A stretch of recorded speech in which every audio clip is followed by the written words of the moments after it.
as limitless desire is generally considered greed, but it's not true. Greed is going by installments. If someone is taking larger installments than you consider that as greed, isn't it? So desiring process is a limitless process, but you're limiting it by being selective about your desires. I desire this, I desire that, I desire that, I desire that, but not this, this and this. If you take away the discriminatory nature of your desire, if you sit here right now and do not desire for anything particular, just desire for everything, just everything, just see if your mind can do it.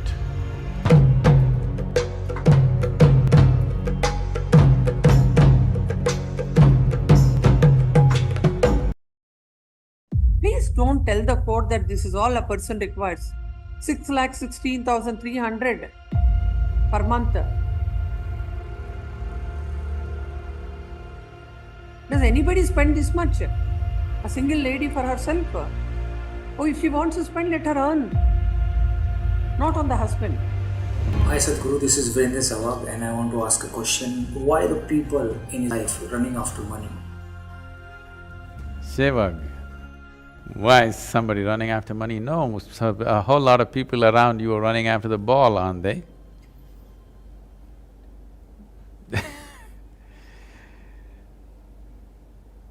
It's wrong to assume that everybody is running after money.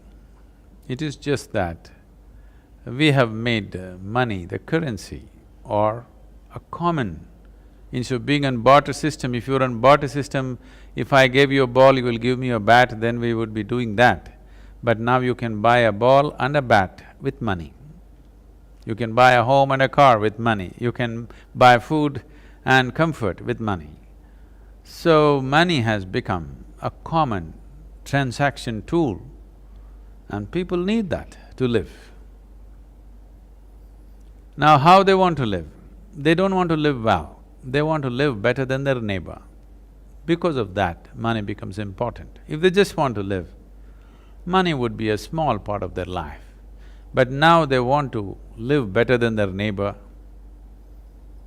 bigger than their neighbor. So, run behind the money becomes an endless run.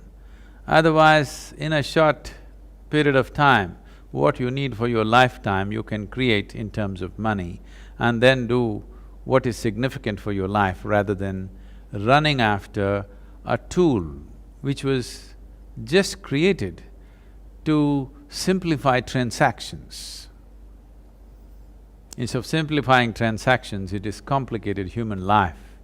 That is because money is just a process, but a whole lot of people are beginning to think that money is a goal by itself. Money is not a goal, I want you to remember. It is only a process.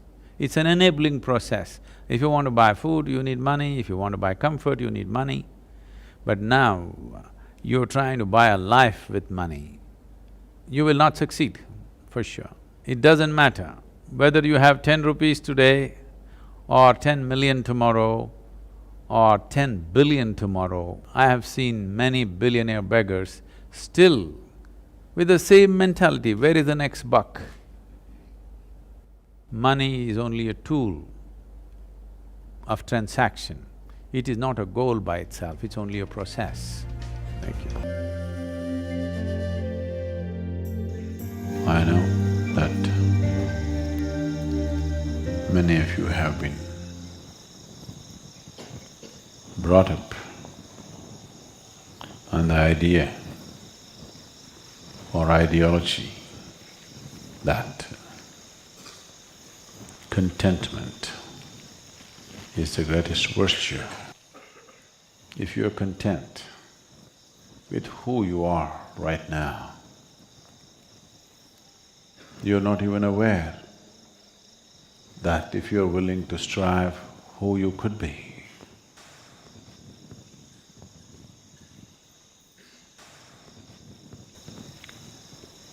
The possibility of a human being causing his own evolution. The possibility of a human being blossoming into a beautiful state of fragrance and beauty has been completely discounted.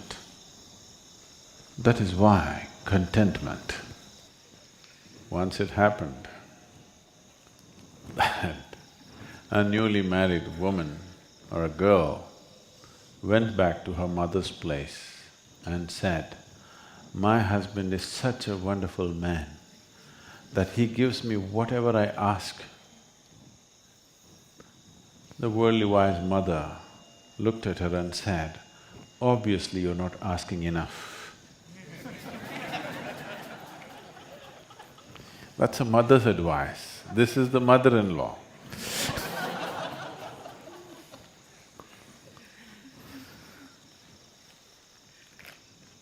So obviously you're not asking enough from life. That is why you're content. If I'm greedy, would it be better? Yes, you must be greedy. The problem right now is, you're stingy about your greediness. The problem in this world is not of greed. The problem in this world is people are stingy.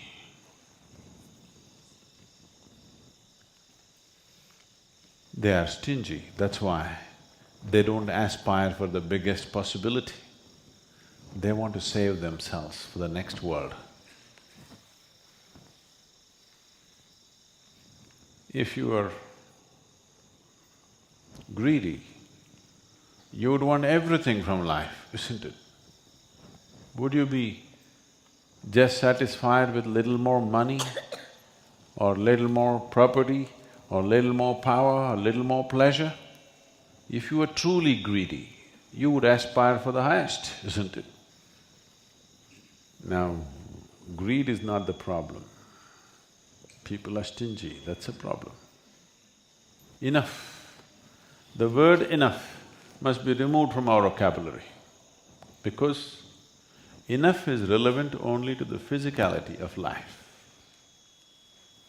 If you're being served food, at some point you have to say it's enough. It doesn't matter what, anything that is physical, at some point you will have to say enough. And enough or contentment has become a valuable thing in people's minds only because they have not looked at or they have not explored dimensions beyond the physical. Because physicality is a limited entity. Physicality is a limited quantity by itself. Anything that's physical is within certain limitations. So, if you get greedy with the physical, there will not be enough for somebody else. Suppose there is this much food, if you say, "I want all of it," then somebody else will not have it. There's only this much land. If somebody says, "I want all of it," nobody else will have it.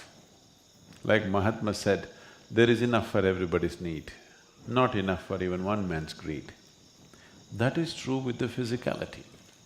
If your life and the realm of your experience is limited to the physical nature of the existence, enough, contentment is a good idea. But if your life is beginning to explore dimensions beyond the physical, if something beyond the physical is becoming a living reality in your life, contentment is a very bad idea.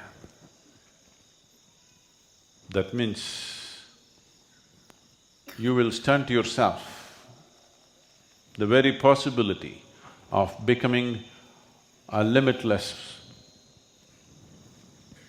being, the very possibility of becoming a boundless nature, you will destroy the moment you say, I will be content. Contentment is a boundary. This much is enough means you're drawing that big a boundary. Enough is not a good idea. Contentment is not a good idea. Your limited ideas of success is not a good idea. Till this being allows itself to blossom to a boundless state, you should not be content. You must burn with discontent. Now, contentment need not be brought into our life as an ideology. It is just that if your aspiration becomes limitless, if your aspiration and desire is not selective, it desires for just everything, then naturally you would not limit yourself to the physicality of the existence. When it is no more selective, desire just becomes a powerful energy to expand, to burst open this being who is containing himself with contentment. People are trying to achieve contentment at different levels, at different stages of life. Please see this. What you call as contentment is just containment. You try to draw a boundary of some semblance of sanity for yourself. But that boundary satisfies you and gives you sanity only for a short period of time.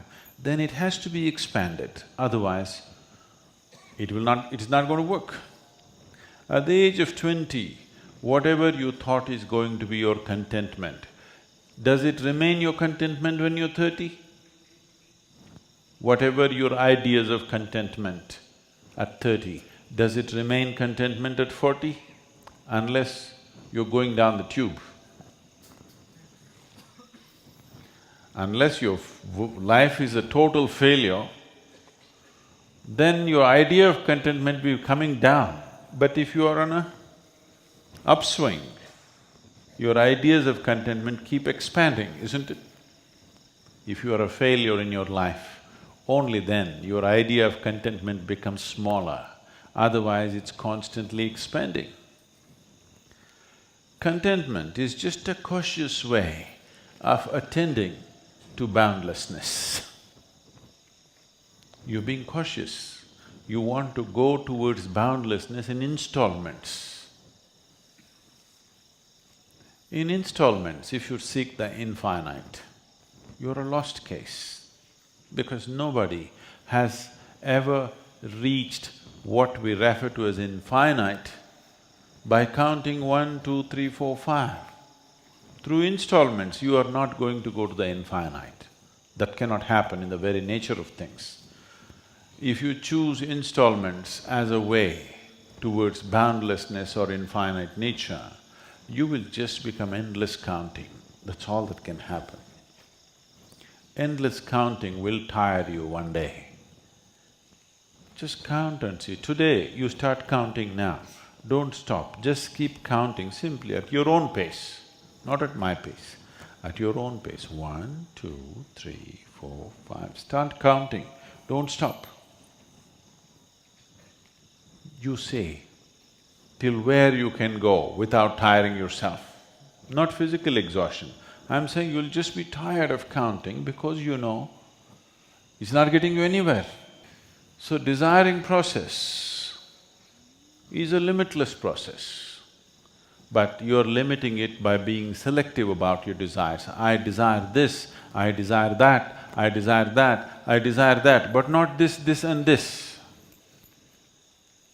If you take away the discriminatory nature of your desire, if you sit here right now and do not desire for anything particular, just desire for everything, just everything, just see if your mind can do it. Don't desire for anything in particular, just simply desire for everything.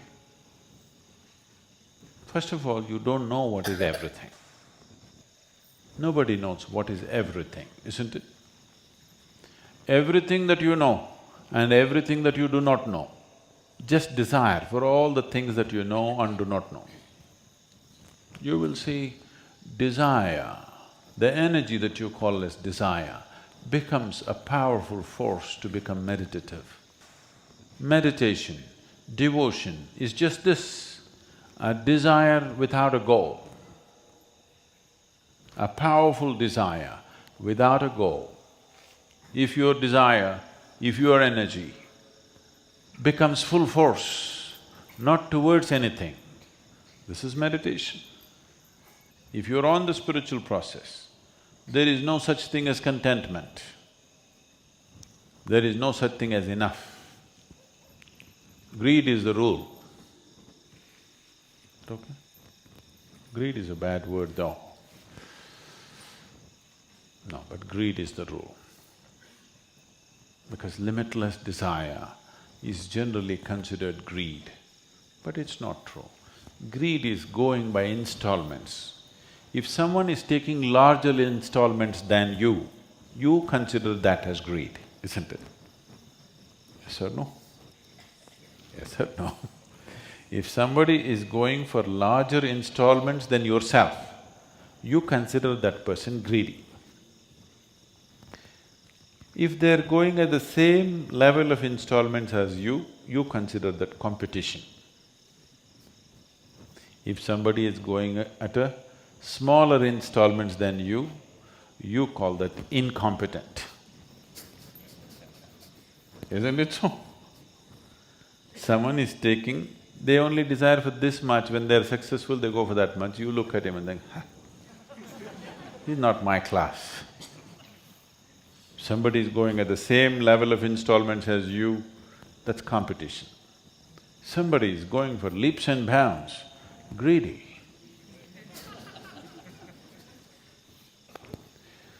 So, greed is a very relative term. Everybody is attaching a certain level of desire as greed, according to their understanding, according to their limitations. In my vocabulary, there is no such thing as greed.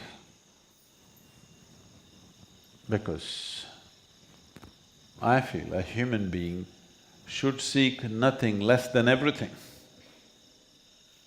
And when he is seeking everything, small things will not keep his attention.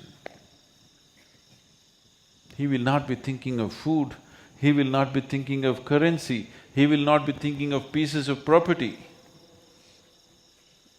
He will be thinking of the largest possibility, nothing less.